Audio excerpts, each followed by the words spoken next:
Hypermine.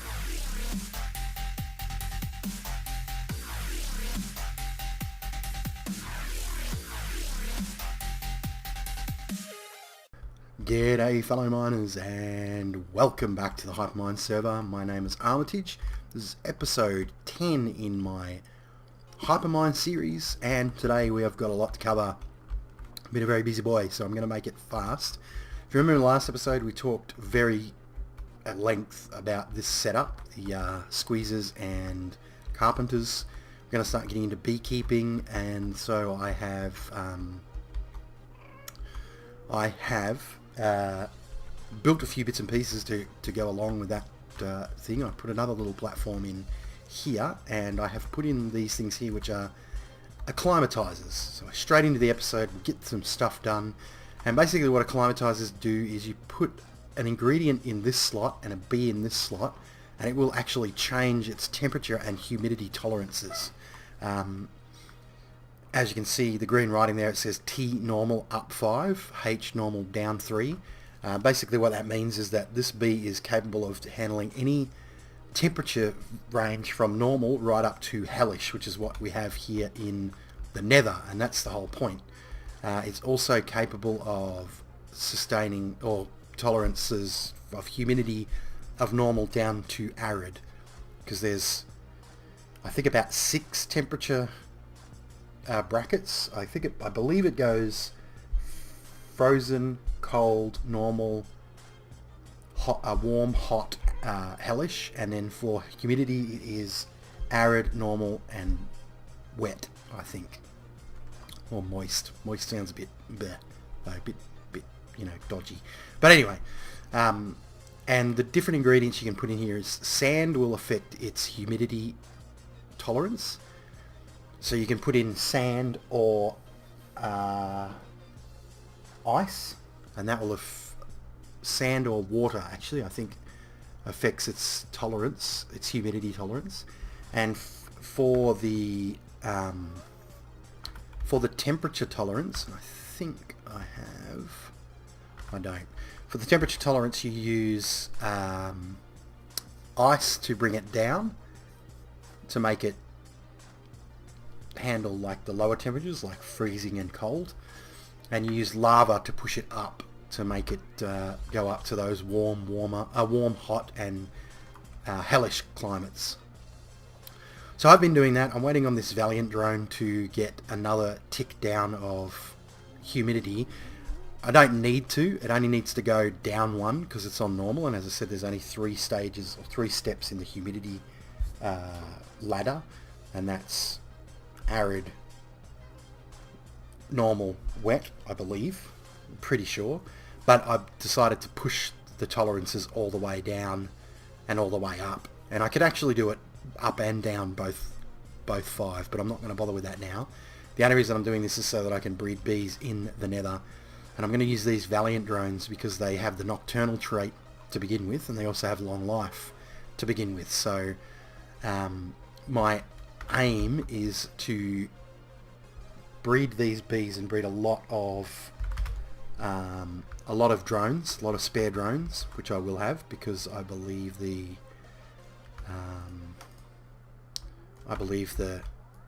these guys have 3 offspring as well, so they've got quite high, I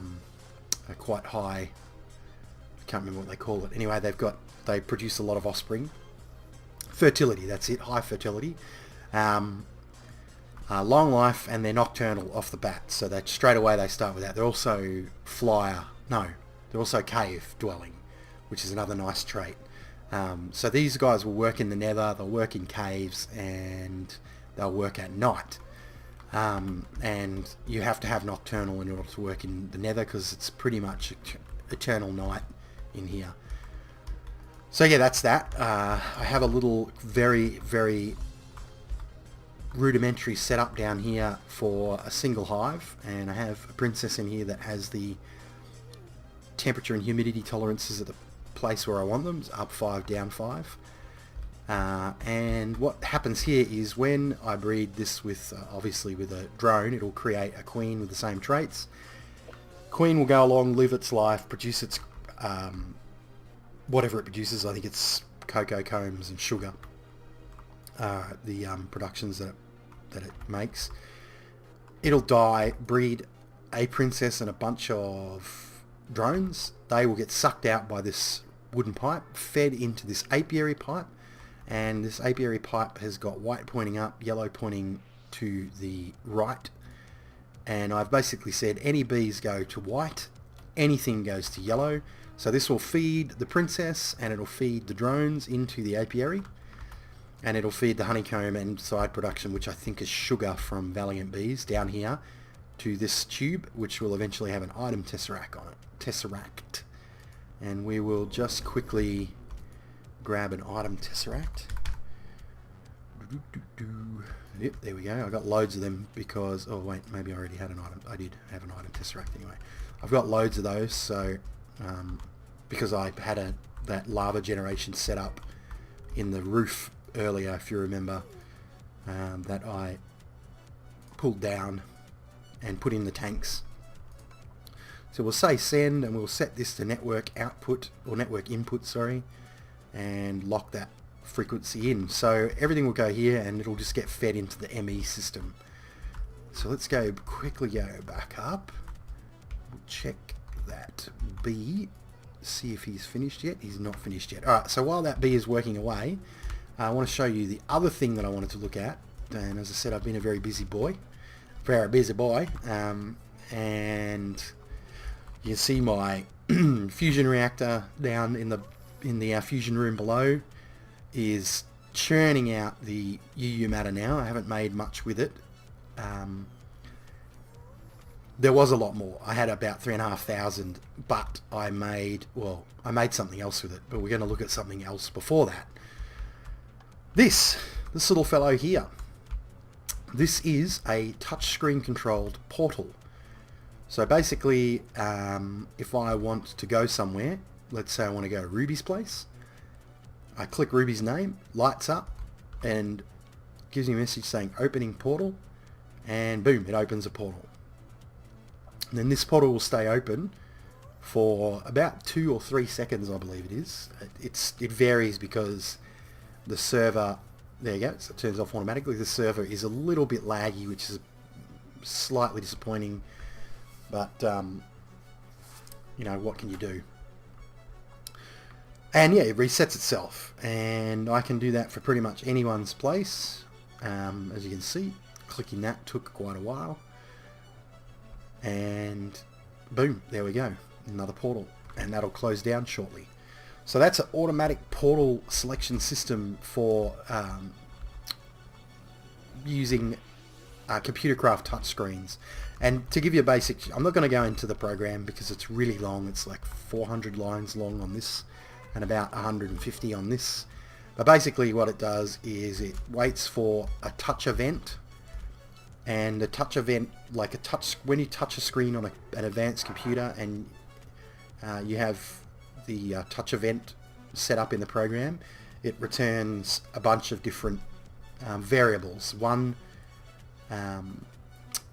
Two of which are the X and Y coordinates. So you can tell it to look for an XY coordinate between that corner and that corner from a touch event, and then do something. So if I touch him between the buttons, nothing happens. But if I touch one of the buttons, the computer detects that it's been touched in a certain region and not a special region, and it opens up the portal like that. And the way it does that is it sends a wireless modem signal from this computer to this turtle, and it basically sends a message saying button 1 was touched.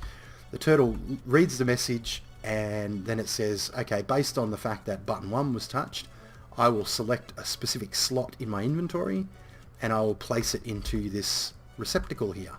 And as you can see, the book that was in this slot here wasn't there, and now it is.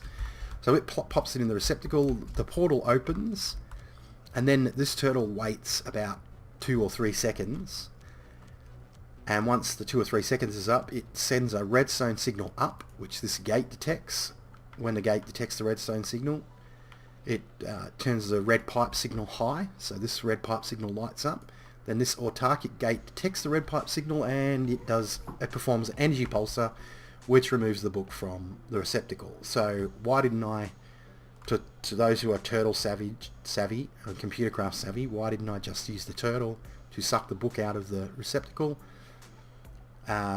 Because the current version of Twilight Forest or computercraft, I think it might be Twilight Forest, sucking books out of receptacles will crash the server. So I had to work around it. I had to figure out a workaround, and this is the easiest and simplest and fastest way to do it without having to muck around with a whole bunch of other crap.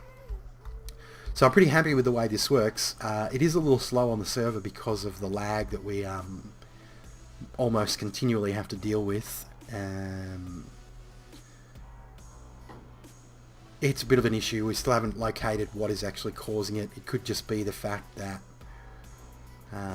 Feed the Beast is such a hefty mod pack that it's just causing strain on the server.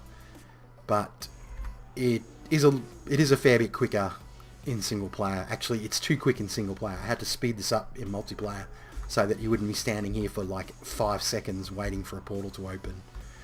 So now we're going to go to my lava gen place. I'm pretty sure I've been here before and shown you guys this. It's just a bunch of ultimate hybrids connected to Mine Factory Reloaded lava fabricators, which then feed these two ender tanks, which are connected to ender tanks on my big tank back at my main base. Slipper's hooked into this system because he just wanted to continue using a little bit of lava, and he's almost completely independent of lava now. He just has a couple of bits and pieces that still use it. So I said, yeah, dude, man, hook up to mine. I'm producing more than I'm using, so it's just kind of going to waste. But that's not what we're here for. We are here to go down this hole into this room. Yes, a second fusion reactor, and I found that because of the lag on the server, it is having issues with keeping the EU above the ignition cost. Well, not so much the ignition cost. See how now it's just sitting here not receiving any power? That's due to server lag. So what happens is this system consumes 2048 EU per tick to cause the reaction between these two ingredients. And what that does is it produces 1 UU matter every 20 seconds? Every 50 seconds? Anyway, it's about a minute or so. Every minute or so it produces 1 iridium. Did I say UU matter? Iridium, a fusion reactor, because this is set up with wolfranium and lithium, and it doesn't produce power, it consumes power, so it consumes extreme voltage or 2048 EU per tick. My cat just jumped up on the desk while I'm recording.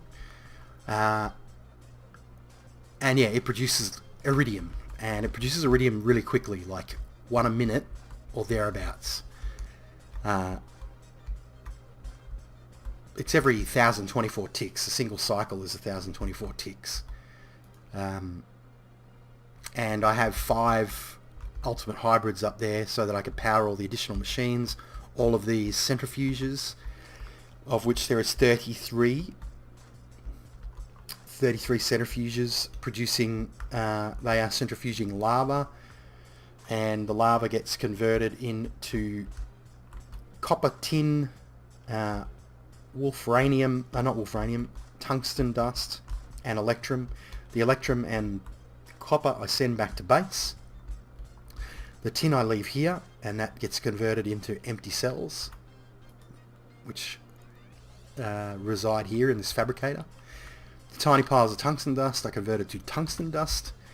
They are fed into this industrial electrolyzer, which then converts into wolfranium and a couple other things that are of not much use.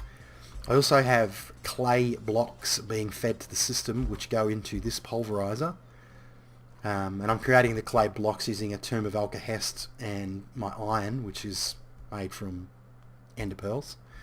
And this pulverizes them to dust, which is then fed to this industrial electrolyzer, which then turns them into lithium cells and a couple of other byproducts as well. I believe silicon and maybe calcite and other crap that is not really that useful. The silicon's useful, but it's mainly the lithium that I want, because that is what this system uses. So see, it's back down to 3,456 EU. Now, I don't know what will happen if I take, well actually I do know what will happen if I take out the wolfranium cells. It'll just fill up again. So with the lag, this will probably slowly deteriorate over time, and it will, as soon as you lose EU in this, it has to feed the ignition cost back in again. So I need to remedy that, and I think I'm going to have to put in another, like up here I have, if we can, I'll just get up here, pull this out for now. I love the gravity gun. Up here I have an AESU, and now this outputs 2048, but it's not quite enough. So I'm pretty sure I can't make it any higher. Yeah, that's the maximum that it can output.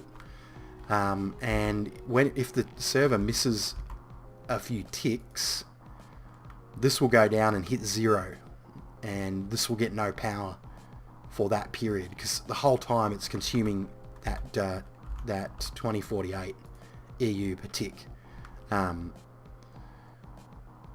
So I really need to increase that by possibly putting in a second, I might actually just put one here, a second AESU, so that it's getting a bit more, or maybe even just an MFE or something. But yeah, I need to remedy that because this had produced about 10 stacks of iridium, and then it reset when I came back here. So anyway, that's that. I might leave that there for now, and I'll put in another, I might put in another AESU. We'll go back to the Crucible, and we'll have a look at the bees. See if our bee is finished. And we can go down and throw that into our hive. And pretty much that'll be it for today. That'll be the... Nope, it's still not ready. It's still going. That'll be it. So I need sand again. Yeah, I think I'll call this the episode here. It's been probably a little longer than I want it to. I'm trying to keep my episodes down to 20 minutes, and I'm still ranting afterwards. But anyway, that's it for today, guys. Thank you for watching, and keep on digging.